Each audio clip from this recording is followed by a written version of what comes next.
हमारा देश जब आजाद भी नहीं हुआ था, तब से हमारे देश के कवि, लेखक, राजनेता ये सभी विचार में थे कि जब अंग्रेज हमारे देश से चले जाएंगे तो हमारा देश किस तरीके से आगे बढ़ेगा, क्योंकि अभी तक उसके अंदर जो दरिद्रता, जो गरीबी सब कुछ फैली है, इसको दूर करके हमें आगे अपनी प्रगति करनी है।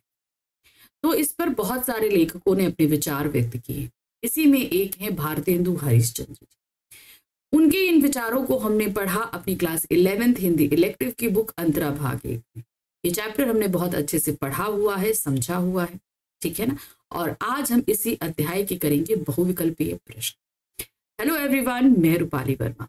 आज लेकर आए हम क्लास 11th हिंदी इलेक्टिव की बुक अंतरा भाग 1 के गद्य खंड का अंतिम अध्याय। तो ये बुक हमारी शुरू होती है गद्य खंड से और अभी तक हम गद्य खंड के सभी अध्याय करके आज अंतिम अध्याय में आ गए। इसके बाद हम पढ़ेंगे अपने काव्य खंड को। अभी बुक का अंत नहीं हुआ है, क्योंकि बुक में अभी सिर्फ गद्य खंड के चैप्टर हम कर पाए हैं। अब हम करेंगे इसके बाद काव्य खंड के। तो चलिए पहले गद्य खंड का अंतिम अध्याय करें। भारतवर्ष की उन्नति कैसे हो सकती है? इस सवाल के जवाब में भारतेंदु हरिश्चंद्र जी ने बहुत सारी बातों को हमें बताया।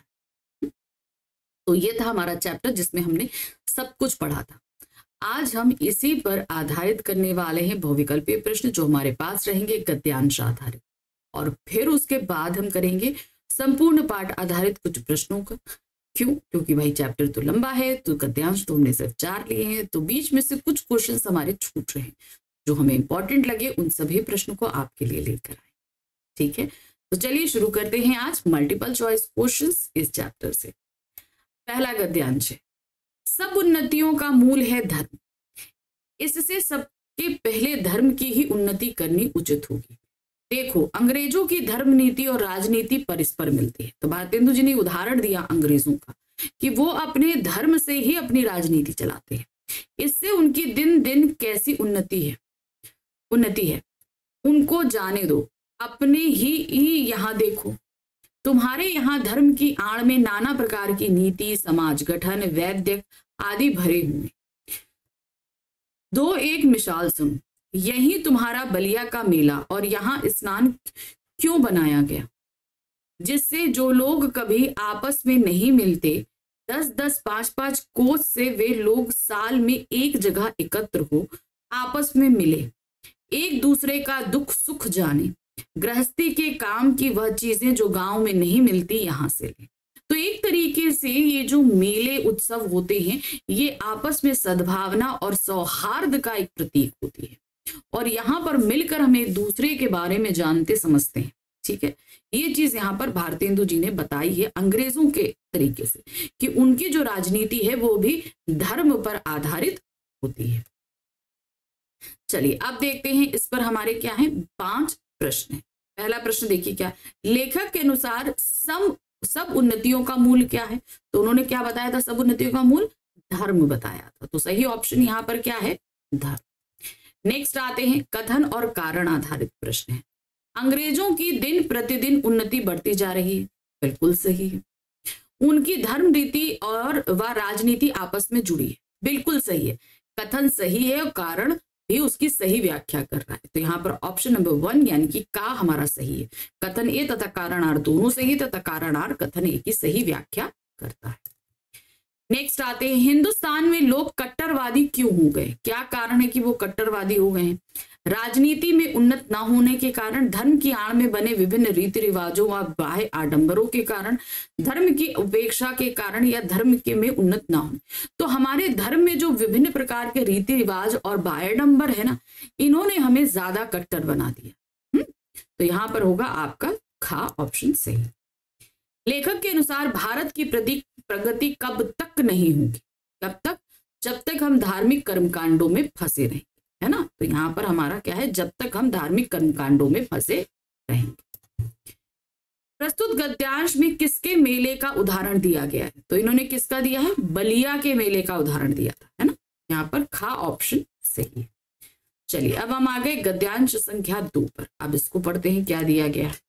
हमारे हिंदुस्तानी लोग तो रेल की गाड़ी है, यद्यपि फर्स्ट क्लास, सेकंड क्लास आदि गाड़ी ही बहुत अच्छी और बड़े बड़े मशहूर की इन ट्रेन में लगी हुई, पर बिना इंजन के ये सब नहीं चल सकती। वैसे ही हिंदुस्तानी लोगों को कोई चलाने वाला हो तो ये क्या नहीं कर सकते हैं। इनसे इतना कह दीजिए का चुप साधी रहा बलवाना, फिर देखिए कि हनुमान जी को अपना बल कैसे याद आ जाता है। बल कैसे याद दिलवाएं, या हिंदुस्तानी राजे महाराजे या नवाब रईस या हाकिम राजे महाराजे को अपनी पूजा भोजन झूठी गप से छुट्टी मिली।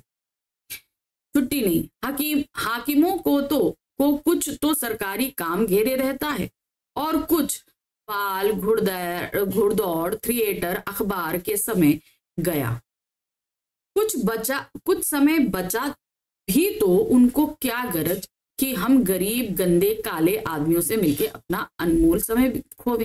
तो यहाँ पर क्या बता रहे हैं कि हिंदुस्तानी जो होते हैं वो किसकी तरह हैं, वो एक रेलगाड़ी के डिब्बे की तरह है। सब कुछ है इसमें, लेकिन इनको आगे चलाने वाला इंजन नहीं, मतलब इनको एक ऐसा व्यक्ति चाहिए जो इन्हें आगे खींच कर ले सके।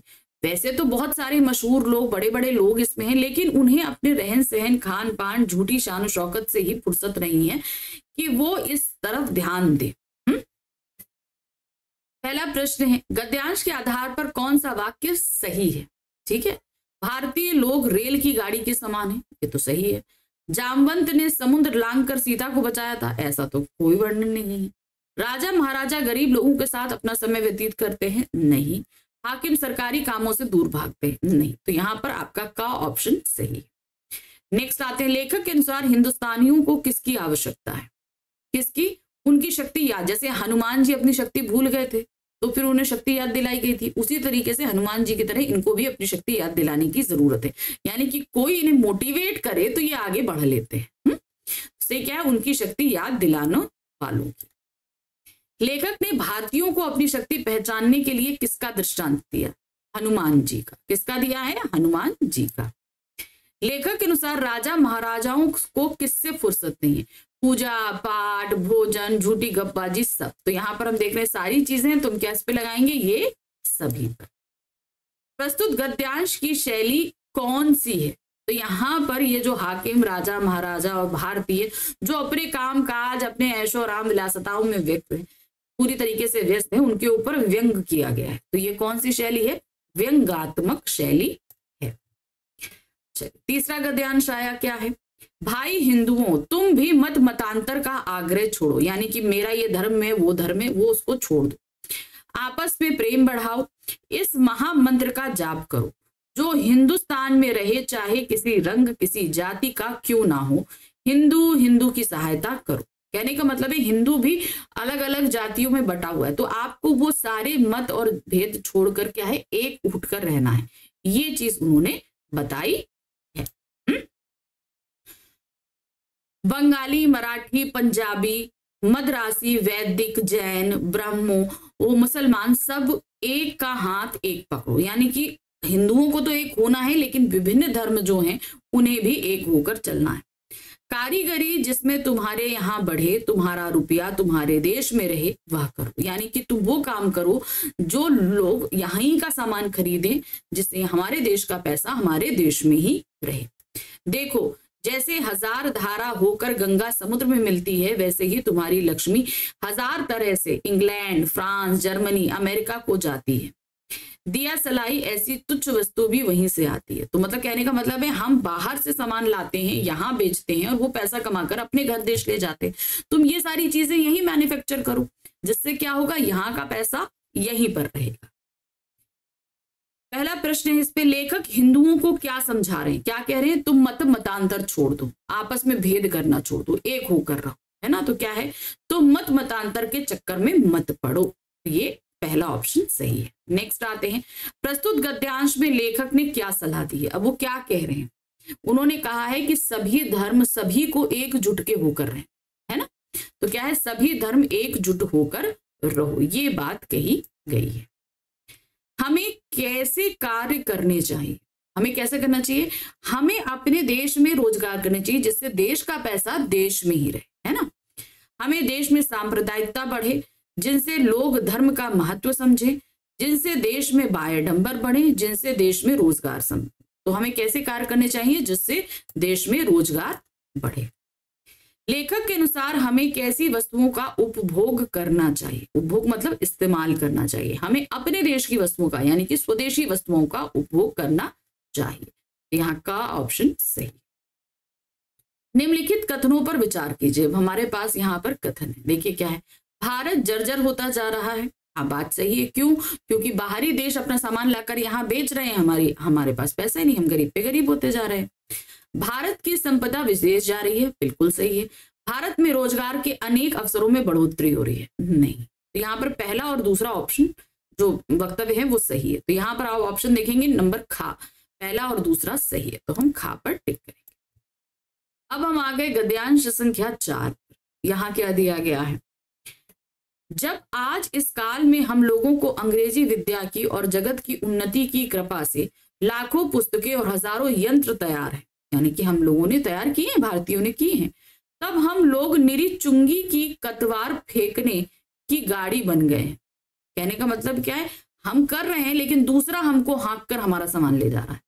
यह समय ऐसा है कि उन्नति की मानो घुड़दौड़ हो रही है। अमेरिका, अंग्रेज, फ्रांसीसी आदि, ये तुर्की, ताजी, सब सरपट दौड़े जा रहे हैं। यानी कि सारे देश आसपास जितने हैं वो क्या कर रहे थे? वो बहुत तेजी से दौड़ रहे हैं और उनका फायदा किसमें है ये देखते हुए दौड़ रहे हैं और प्रगति कर रहे हैं। सबके जी में यही है कि पाला हमें पहले छू ले, यानी कि हम सबसे पहले चीजों को छू लें। उस समय हिंदू काठियावाड़ी खाली खड़े खड़े टाप से मिट्टी खोदते हैं। हिंदुस्तानी क्या है? सब दौड़े जा रहे हैं, सारे देश प्रगति कर रहे हैं, मगर हिंदुस्तानी जो है वो अपने में ही है। भाई मैं ये खा लूं, मैं ये पालूं, बस इससे ज्यादा उनके पास कुछ नहीं। इनको औरों को जाने दीजिए, जापानी टट्टुओं को हाँकते हुए देखकर भी लाज नहीं आती। यानी कि जापानी जो इतने पीछे थे वो अपने दौड़ के कितना आगे पहुंच गए, तब भी हिंदुस्तानियों को ये देखकर शर्म नहीं आ रही। लेखक के अनुसार आज के समय में हमारे पास क्या है? तैयार लाखों पुस्तकें की बात हुई थी ना, तो देखिए क्या है। तैयार लाखों पुस्तकें व यंत्र हमारे पास हैं। लेखक के अनुसार हम क्या बने हुए हैं? क्या बने हैं? कूड़ा ढोने की गाड़ी, मिट्टी खोदने की गाड़ी, रेस के घोड़े या टट्टू। तो क्या हम बने हुए थे? हम क्या बने हैं? हम टट्टू। जापानी तो क्या थे? वो टट्टू थे। रेस के घोड़े अंग्रेजी फ्रांसीसी हैं। मिट्टी खोदने वाली गाड़ी की बात नहीं हुई, तो हम क्या है? कूड़ा ढोने वाली गाड़ी। मतलब कि हम अपने पुराने रीति रजा आडंबरों में ही पड़े हुए हैं। लेखक ने भारतीयों पर व्यंग करते हुए उन्हें क्या कहा है? क्या कहा है? आलसी और नकारा। तो सही क्या है? आलसी और नकारा कहा। लेखक के अनुसार हमारे देश से प्रगति की दौड़ में आगे देश कौन कौन से हैं? बताइए। अमेरिका, ब्रिटेन, फ्रांस, जर्मनी, सभी को बताया है ना। तो यहाँ पर देखिए क्या, अमेरिका, ब्रिटेन, जापान, ये सभी। तो हम यहाँ लगाएंगे ये सभी को बताया है। जापान वासियों को लेखक ने किसकी संज्ञा दी है? क्या दिया है? जापान टट्टू है ना, टट्टू दिए थे, टट्टुओं की संज्ञा दी है। चलिए, अभी तक हमने देखिए 4 गद्यांश और उन पर आधारित 5-5 प्रश्न। अब पूरे पाठ पर आधारित कुछ प्रश्नों को देख रहे हैं। क्या है? भारत की उन्नति कैसे हो सकती है? भारतेंदु हरिश्चंद्र का एक प्रसिद्ध है, क्या है? ये एक भाषण है उनका जो हम यहाँ पर पढ़ रहे हैं। भारतेंदु हरिश्चंद्र ने अपने भाषण में हिंदुस्तानियों को किस पर भरोसा मत करने का संदेश दिया है? उन्होंने किस पे बोला है? परदेशी वस्तु, परदेशी भाषा, दोनों पर। तो यहाँ का और खा हम दोनों लगाएंगे, इन पर हमें कभी भरोसा नहीं करना। भारतेंदु हरिश्चंद्र ने भारतवर्ष की उन्नति के लिए क्या अनिवार्य माना है? जनसंख्या नियंत्रण, श्रम की महत्ता, त्याग की भावना, इनमें सभी। तो यहाँ पर ये सारी चीजें जरूरी मांगी हैं, तो हम क्या लगेंगे? इनमें सभी। भारतेंदु हरिश्चंद्र ने अपने भाषण में मर्दुमशुमारी शब्द का प्रयोग किया है, जिसका अर्थ है क्या है? इसका मतलब होता है जनगणना, लोगों की गणना। क्या है? मर्द मुशारी, यानी कि मर्द से मर्द, एक मर्द से दूसरे मर्द की पूरी की गणना करना। तो इसका मतलब होता है जनगणना। भारतेंदु हरिश्चंद्र ने अपने भाषण में रॉबर्ट बहादुर साहब की समानता किस मुगल बादशाह से करी है? उन्होंने किससे करी थी? उन्होंने शहजादा सलीम से जो है वो करी थी। भारतेंदु हरिश्चंद्र ने जनसंख्या नियंत्रण क्यों आवश्यक बताया? क्या रीजन है? क्योंकि भाई जनसंख्या नियंत्रण रहेगा तभी भारत उन्नति कर पाएगा, है ना। जमीन जायदाद का बंटवारा नहीं होगा, लड़ाई झगड़े कम होंगे भारतवर्ष की उन्नति के लिए। तो सही क्या है? भारतवर्ष की उन्नति, क्योंकि जितने लोग कम होंगे उतना उन्नति करना आसान। भारतेंदु हरिश्चंद्र ने किस कारण से कहा है कि हिंदुस्तानी लोग तो रेल की गाड़ी है? क्योंकि वो बिना किसी, क्या कहते हैं ना, आप उनको जब तक धक्का नहीं दो, जब तक मार्गदर्शन नहीं दो, उन्हें मोटिवेट नहीं करो, तब तक वो आगे नहीं बढ़ते, इसीलिए उन्होंने बोला है ना। बिजली से चलने के कारण, गंदगी के कारण, कोयले से चलने के कारण बिना इंजन के ना चल सके। तो रेलगाड़ी क्यों बोला है? क्योंकि वो बिना इंजन के चल नहीं सकते, जब तक उन्हें कोई नेतृत्व करने वाला नहीं होगा तब तक वो आगे नहीं चल सकते। भारतेंदु जी के समय में सरकारी हाकिम भारतीयों को किस निगाह से देखते थे? कैसे देखते थे? गरीब आदमी, गंदे आदमी, काले आदमी, उपरोक्त सभी। तो ये सभी नाम से बोलते थे, तो यहाँ क्या लिखाएंगे? उपरोक्त सभी। भारतेंदु जी ने आत्महत्यारा कैसे व्यक्ति को माना है? जो व्यक्ति मनुष्य जन्म पाकर भी अपनी प्रगति ना कर सके, जो व्यक्ति गुरु का मार्गदर्शन पाकर भी अपनी प्रगति ना कर सके, जो व्यक्ति धर्म की अनुकूलता पाकर भी अपनी प्रगति ना कर सके, उपरोक्त सभी। तो इस तरह सभी तरह के लोगों को उन्होंने अपने आप की हत्या करना ना। मेरे भाई, हम उन्नति नहीं करेंगे तो हमारी तो हत्या एक तरीके से खुद ही हुई ना। भारतेंदु जी ने होली मनाए जाने के पीछे क्या कारण बताया है? इस त्योहार में अग्नि जलाने से बसंत ऋतु की वायु शुद्ध हो जाती है। इस त्योहार को मनाने से उत्साह उत्पन्न होता है। इस त्योहार में रंगों के द्वारा लोगों के मन में उत्साह का संचार होता है। इस त्योहार में लोगों का आपसी भेदभाव मिट जाता है। तो इसका सही रीजन क्या है? इस त्योहार में अग्नि जलाने से वसंत ऋतु की वायु शुद्ध हो जाती, ये चीज उन्होंने बताई।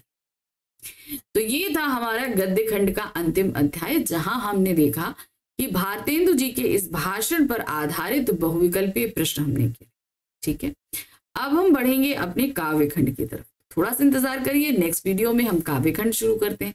तब तक फटाफट चैनल को लाइक करिए, सब्सक्राइब करिए और शेयर करिए। कोई भी क्वेरी है, कोई भी चीज जाननी है, आप कमेंट बॉक्स में मैसेज ड्रॉप कर सकते हैं, मैं जल्द से जल्द उसका जवाब दूंगी।